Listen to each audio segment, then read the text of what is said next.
Health has not always been a topic of interest until after the pandemic, right? After the pandemic, everybody's like, "Oh, nurse Alice, what's going on? What do I need to know?" Right? Because everyone was afraid of dying. Basically, their motivation to be healthy was different. And then now that we're kind of out of the pandemic, it's kind of eased back a little. People aren't as maybe as interested as they once were during the pandemic, but it's seasonal. Like at the top of the year, it's like new year, new me. I'm gonna lose this 20 pounds. I'm gonna, go to the gym more often. So people have different motivators for seeking to be healthy and well. So it's not always been a very popular topic, but as my one of my gifts is actually helping to encourage, inspire, and empower people to be like, you know what, let me get it together. Nurse Alice was right. And I love that for our people because especially in our Black and brown communities where we don't actually have equitable healthcare or easily accessible healthcare. Some folks don't even have health insurance. So when my mantra is I love to talk to people before they become my patients. Yo, plug me in.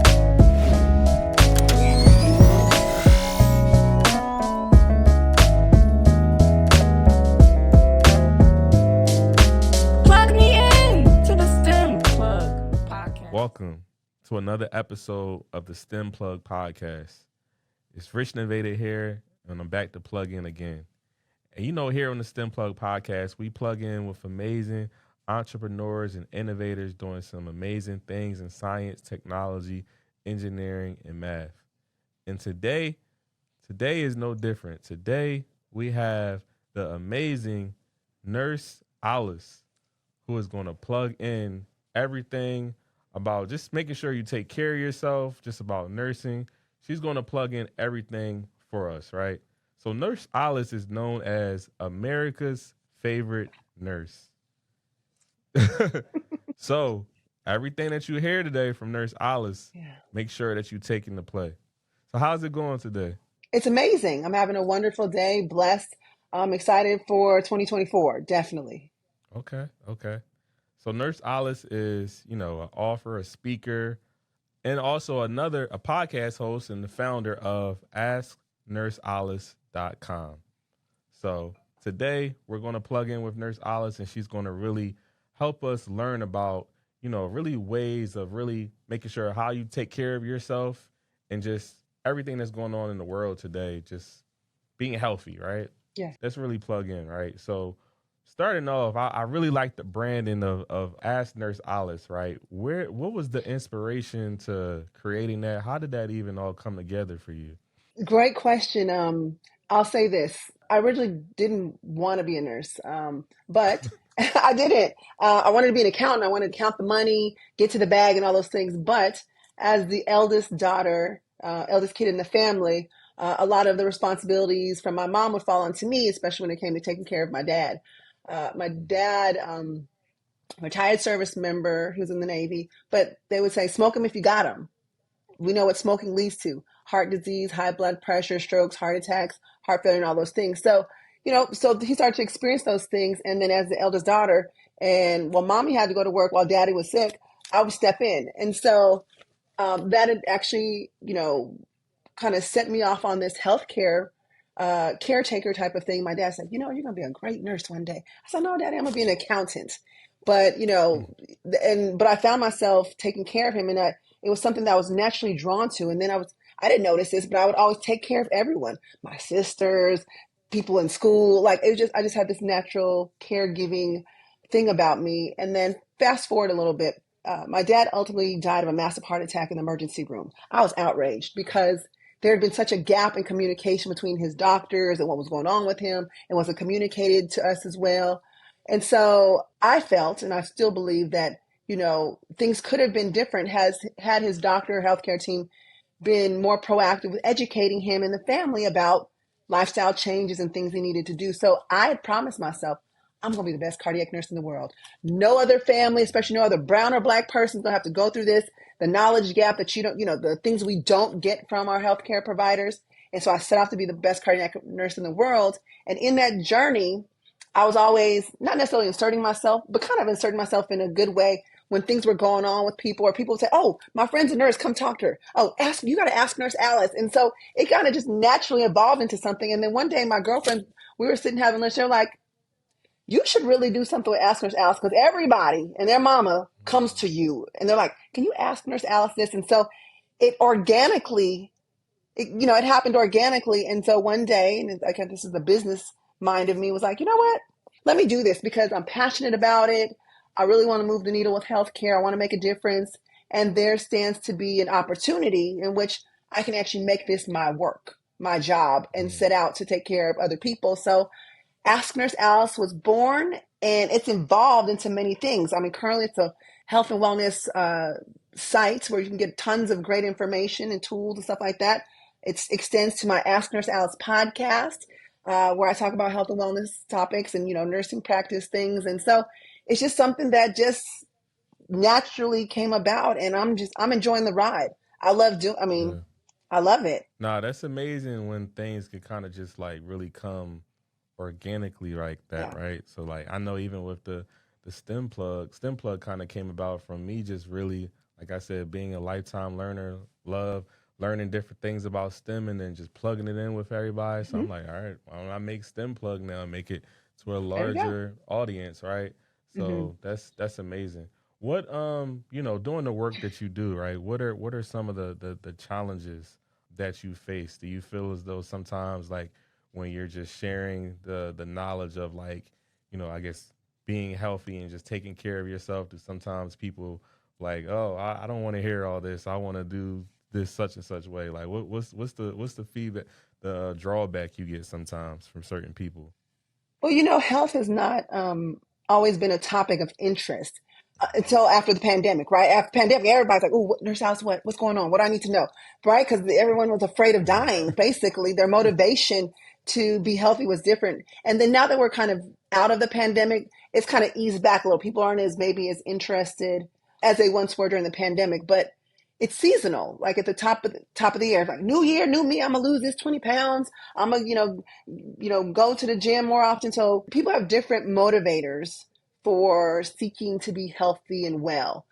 So it's not always been a very popular topic, but as one of my gifts is actually helping to encourage, inspire, and empower people to be like, you know what, let me get it together. Nurse Alice was right. And I love that for our people because especially in our Black and brown communities where we don't actually have equitable healthcare or easily accessible healthcare. Some folks don't even have health insurance. So when my mantra mm, is I love to talk to people before they become my patients, right? mm, So, and that's why I enjoy the podcast and the website because it really helps me in that community health advocacy space. And it's also not less threatening, right? To talk to people when they're well. Because once you're sick, I don't want to die. And you really put some blinders on and your motivation's a little bit different. And it may not also be sustainable because you just don't want to die. But once you're like, oh, I didn't die from this, I'm cool. You go back to your regular habits.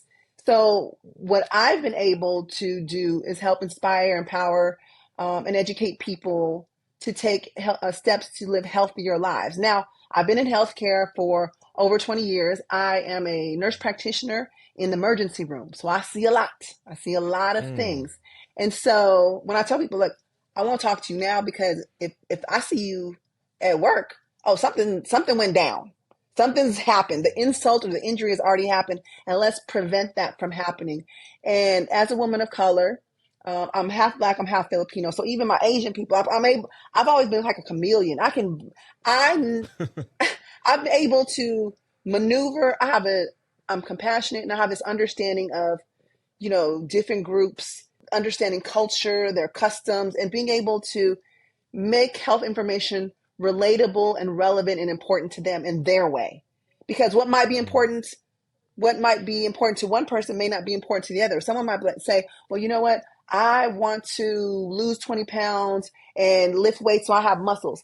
Someone else might be like, I just want to be healthy enough to dance at my daughter's wedding. So I just take what's important to people and I customize it to help them with their health initiatives and what's important to them. And it's been an amazing journey.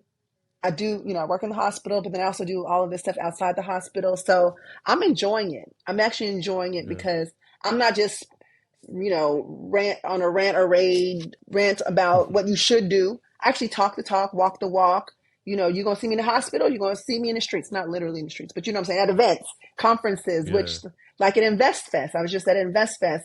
Amazing Right. events. Entrepreneurs were there. Entrepreneurs are a very unique a unique demographic of people who work around the clock because if you don't work, you don't eat. Yeah. There you go. And because of, if you don't work, you don't eat. If you're not making money, you start your business, you may not have health insurance, right? So you may not be being seen and you're on the go, you're eating fast and, you having a network and go to social events. You might be drinking a little more than you should be, like, so unique demographic of people. And I was able to be there and I did free screenings, myself and my team of nurses. We did blood pressures. We checked your height and weight to calculate your BMI. We did eye vision screenings and then a Mm-hmm. consultation with me. And I have to tell you, and this is one of the things that made me and feel so good is I actually really had to have some very candid conversations. There was some discovery that was made about Mm. people and their health statuses and things they really need to take care of. And I was able to give them that information without them having to worry about billing my insurance, having insurance, copay, waiting for an appointment, and all of these things. And so that, and then being able to be on the stage and talk about it with, some other folks like John Sally, and I love doing it. And if you ever ask like, would you do anything else? Nope. I would do this all over again. That's dope. I love your you have your, what is it, no nonsense, tell it like it Oh is yeah. Oh yeah. approach. So hmm you keep it real with people, right? We keep it You 100. don't sugarcoat it. No. That's what you gotta do. Well, and here's the thing. So I don't try, I make it a point to not instill fear in people, especially false fear, be all dramatic and stuff like that. But I'll keep it real. I'm like, listen here. I know your blood pressure it's elevated right now. It's higher than what it should be. I know it's not crazy, crazy. You need to go to the emergency room right now. But let me tell you something. You're a 40-year-old man. If your blood pressure stays this way, unless you can bring that down, you won't be able to get it up. And you will be at it if y'all caught what I was talking about there. That was erectile dysfunction because that blood pressure impacts that. But making it Mm. relevant to the person, right? If you don't bring your blood pressure down, you won't Mm. be able to get it up. But and say, you know what, this is going to put you at risk for heart attacks and strokes. And I actually had one gentleman there. He said, I don't understand. I saw the doctor, my blood pressure was high, but he told me I had to go to a kidney specialist. And this, I said, oh, I said, the heart and the kidney work together. When your blood pressure is so high, it can decrease the blood flow to kidneys. And it may sound like up here, but what it means for you is if you don't fix this blood pressure, you're going to go into renal failure. You might end up on dialysis. Not trying to scare Mm. you, my guy, but this is what happens when I don't want to say people ignore the signs because sometimes they don't really understand the sign that's in front of them because it's not been explained. But I explained it. I took out a piece of paper. His wife, like what happened was his wife brought him to the booth and he told me the story. We did his screening and everything. I went over his numbers. He actually had his lab results from his past appointment. He showed them to me. I was like, okay, this is what's going on. Basically, I provide him a whole visit and discussed everything, drew pictures, gave him the pictures. And he actually emailed me after the event and went to be seen because he was also having vision problems. His blood pressure was that high. Vision problems, early kidney issues. And so I told him, I said, you know what? Glad you came and talked to me because this is reversible.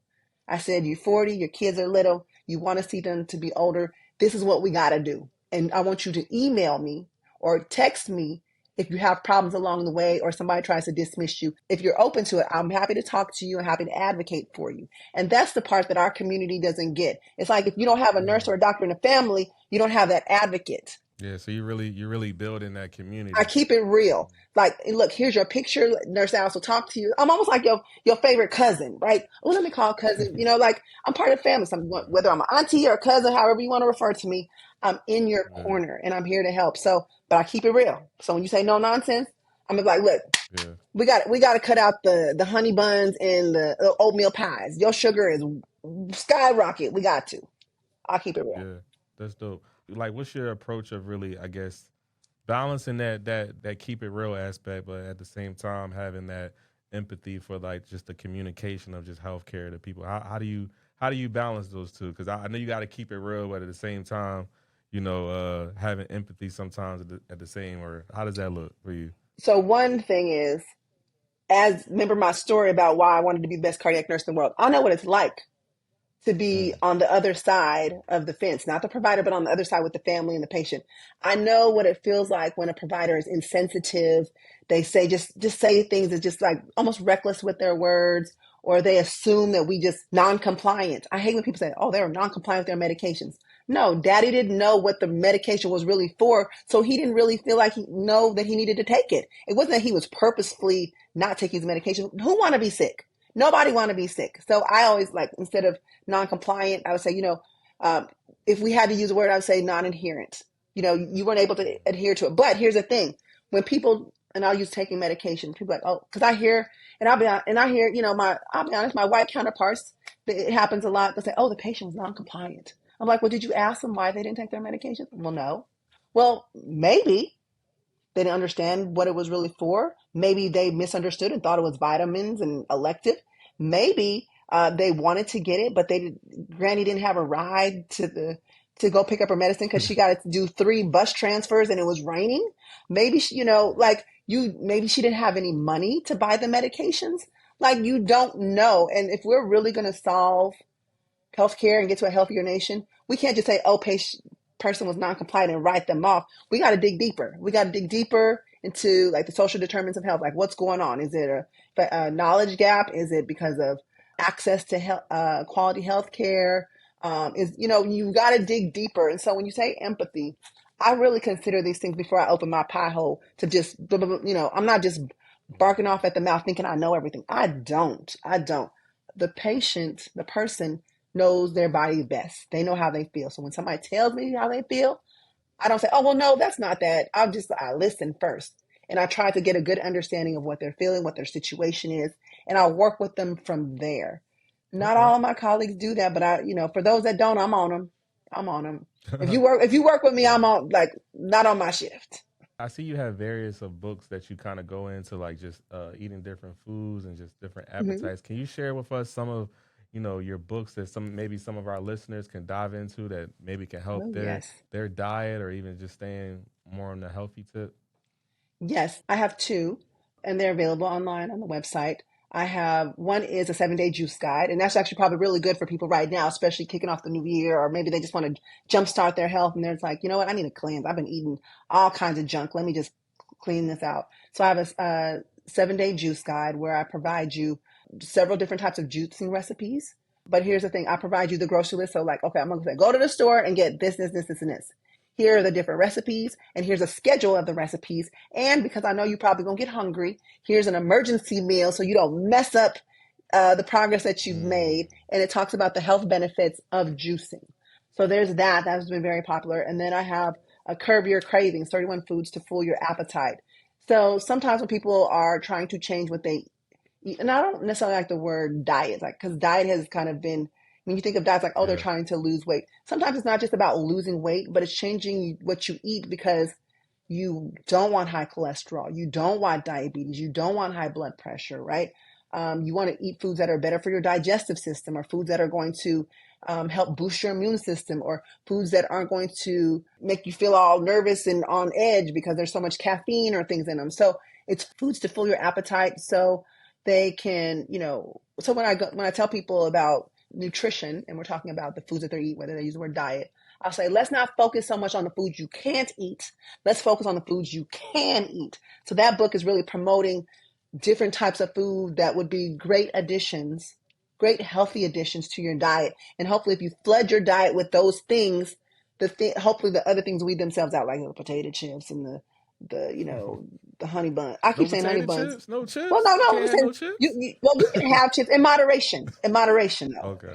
right? So in Yeah. moderation. But if you eat the whole big pack of chips in one day, that's you're supposed to look at the bag. That's supposed to be like 10 servings, and you done ate the whole bag that day. So, and that's some of what's included in that book, along with reading the nutrition labels, Mm. because you don't know what you don't know. You might be like, oh, this is healthy. This is, but you look on the back and you're like, oh, well, if I eat 2 pieces, that's 1,000 calories. That's, all these milligrams of salt. So just trying to help the people understand more about the foods they can and should put in their body, and hopefully eliminating the foods that are less helpful for a well-oiled machine, if you will.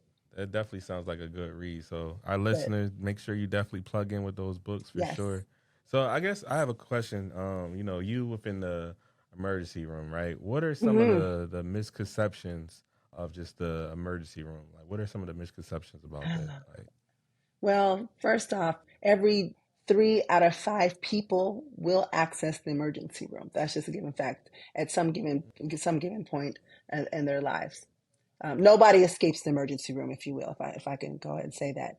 One of the biggest misconceptions of the emergency room is that people go and they expect to be, and I hate this. I hate this for everybody, even myself. You go there, you check in, you're like, okay, well, I'm next in line. But then you see people who came after you being seen before you. And so there's this belief that it's first come, first serve, and it's not. It's actually when you get to mm, the emergency room based on your complaint or your issue, that is the order in which you're seen because the emergency room is for emergency care, meaning what's emergency care? Obviously, gunshot. We think of those strokes and heart attacks. We know those are emergencies. But when you think of other reasons why people come to the emergency room, some people come because, oh, my stomach hurts, or my ear hurts, or my arm was hurting 3 days ago, but it don't hurt no more. But they come in anyways. We do get a lot of that because the ER is the only place in healthcare where you can go with that, even if you don't have no insurance. We can't turn you away. We have to evaluate you to make sure that there's nothing life-threatening happening. So we can't, and we should not turn you away from the emergency room. But your wait might be a little long. That's all I'm gonna say. It could be a little mm, long, and it's a combination of, if you come in and granted, yes, your pain is very real. Maybe you have stomach flu, you ate some bad food, and you got diarrhea, and your stomach's cramping, and you're nauseous. Very legitimate reason to be there, especially after hours when your doctor's office is closed. But if we got somebody who come in with a suspected stroke, we're gonna see them before you. And I think sometimes, although we can understand it, when you don't feel good, you don't understand. Every minute seems like an hour when you're waiting in the emergency room. wow, wow, okay, wow. All right, well, Nurse Alice, so we have something here on the STEM Plug podcast, right, that we like to call the plug of the day, right? Okay. So I'm gonna throw you a rapid fire question, and I just need you Okay. to throw me an answer, right? My question is, for our listeners, right? What is one thing that someone can do to really, make sure that they are making the most out of their health to live a healthy life? What is one thing? Getting enough sleep, getting enough rest. Everybody's just like, oh, I sleep when I'm dead. Well, you're going to be dead if you don't sleep. Because when we sleep, it recharges your body. And it actually is the less sleep you get, it negatively impacts your immune system. So you're more likely to experience and be subjected to, like, when viruses and bacteria and stuff come around, you're going to get sick more often. Your focus will be off. You won't be as attentive. You won't be as crisp with your thoughts. A lot of things can happen when you don't get enough sleep. Wow. Yeah, I Yep. think our entrepreneurs really need to hear that, right? Because a lot of Hello. entrepreneurs be like, "Oh, I'm not sleeping. If you sleeping, you not working, stuff like that." So I definitely appreciate you plugging that in for sure. Because I make sure I get 8 hours of sleep. So you Yes. got to be that well-oiled machine, like you said. So definitely facts. So where can our listeners really plug in with you? Yeah, I know you have your podcast. You're on a lot of different medias as well. Give our listeners where we can really plug in and kind of connect with Ask Nurse Alice. So where can we connect? So I've made it simple for everybody on any platform. All you got to type in is Ask Nurse Alice. So website, asknursealice.com, podcast, Ask Nurse Alice, all social media handles, Ask Nurse Alice, because I really want you to ask Nurse Alice. If you have a health, medical, wellness question, just, reach out to me on any of those platforms. I'm most active, I would say, probably on Instagram, and then also email, info at Ask Nurse Alice. I'm very responsive. It is me that is actually emailing you back. So in addition to those things, I have some events that are coming up, some in-person events. I've been invited to a lot of conferences. Like this last year, I was at InvestFest. I was at Essence. I was at a lot of different health and wellness conferences because it's important to me to actually make connection. It's, on this online presence, it's important. But so to be in person and connect with people, I find is really, really important because I want people to understand that I'm, not just talking the talk, but walking the walk. But you can catch me on all those platforms. And then, hey, if you watch NBC, I'm a medical contributor for NBC Los Angeles. But oftentimes my stories and segments get picked up on other affiliates, so I'm there. And there's some other things that are coming down the pipeline. I have a series of health and wellness books that will be coming out that I believe that people will find very helpful, useful, and easy to read. Wow, nah, that's amazing. Nurse Alice, we appreciate you really plugging in everything about health and wellness today. I know you definitely plugged me in and got to make sure I stop eating so many chips. Yes, and then also if But I can say this, I also have some merch called "Spread Love, Not Germs." So mm, um, if anybody's interested in support, I mean, really, we should be spreading love, not germs. But I have some cool merchandise also on my website if you guys want to check it out, from a coffee mug to sweatshirt to T-shirt, keychain, things like that. I think it's another way to, that's just my representation and trying to be fashionable in a sense of getting important messages out there, because we need to spread more love and not germs, because there's a lot of bad things happening in the world today, and we need to really unify as a human race and be more considerate and caring of our brothers and sisters. okay. Nah, well, I love the brand, and I'm definitely gonna check out the merch myself. But yeah, again, thank you for all the advice that you gave us on health and wellness. So this is another episode of the STEM Plug podcast. Make sure you plug in with Ask Nurse Alice, and plug in on YouTube. Make sure you subscribe and like, and stay plugged in.